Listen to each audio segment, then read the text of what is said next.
hadduu dad leeyahay nadiif buu noqon doonaa, dad kale baa nadiifsan doona. waad arkaysaanoo saaka iliilada aynu joogno ee u dhow taliska ciidanka bilayska waxa qashin yaalla waynu arkaynaa.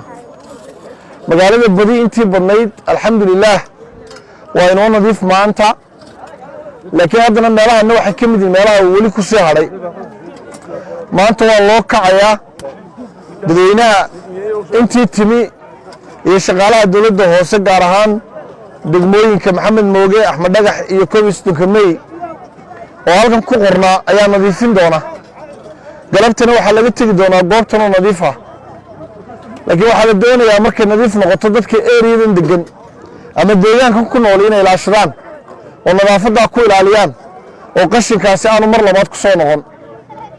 halkan cidda ugu badan degan waa ciidankeena sharfan, saakana way nala joogaan, hawshana way nala qabanayaan. laba shaqay maanta wada hayaan, gacan waxay ku ilaalinayaan ay ku hayaan amnigii iyo nabadgelyadii qaranka, gacanna maanta qashinkii aad tuurtay ee adigu dhigtay ayay ku gurayaan. haddii qashin aana tuuri lahayn oo magaalada iskageyn lahayn, saaka ciidamada bilaysku shaqadoodii amniga ayay iska qabsan lahayn. waxaasoo ciidana waxay u joogaan saaka waxa weeye shacabow qashinkaa tuurtay inay guraan, sidoo kalena way feejigan yihiin oo dadka ilaalinayaan oo ammaankii ayay dhinaca kale ka ilaalinayaan. maanta qayb ka mida wakhtigoodii bay halkan gelinayaan, shacabkuna gelinayaan. shaqaalaha dowladda hoose oo ay ahayd inay shaqo kaleba inoo qabtaan maanta oo kale haddii magaaladu nadiif ahaan lahayd ayaa iyaguna gamcaha ula tegaya qashinka. waxaase doonayaa fariintuna ay tahay hadalkana aan u holladay, marka maanta la nadiifiyo afarta laga taga meeshaasoo nadiifa, war qashin dambaa ku soo tuurin. qashinku qofku ka yimaadaa, innagaa tuurno waddada soo dhigna.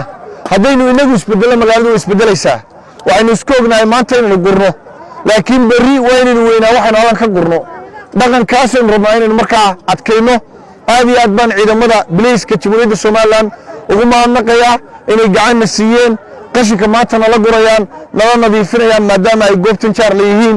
waxaan sidoo kale u mahadnaqayaa shaqaalaha dowladda hoose ee saddex degmo halkan ka howlgelaya iyo degmooyinka kale goobaha kale magaalada ka mid ah qashinka ka guraya.